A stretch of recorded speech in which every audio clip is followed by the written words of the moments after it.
In the early hours of the morning, we had an earthquake in the Sicily, southern Italy, where we have the one of the most active volcanoes in the Europe. And in the province of the Catania, the earthquakes happened. You see some damage there, 4.5 magnitude in the Richter scale. And as you can see, it caused some damage to the walls cracked. And this is due to the, of course, the movement of the Africa toward the Eurasia, pressing the area. 6 hours after that, we had this gas and ash emission from the Bocca Nuova summit of the Mount Etna, and dispersed over the next few hours.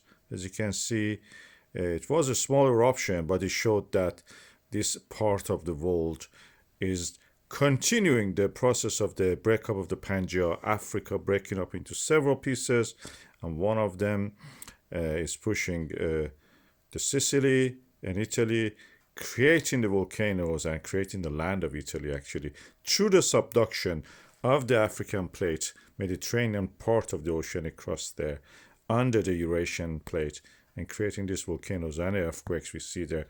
All through that area, from the Zagros Mountains to Himalaya and the Alps, we see these earthquakes and eruptions.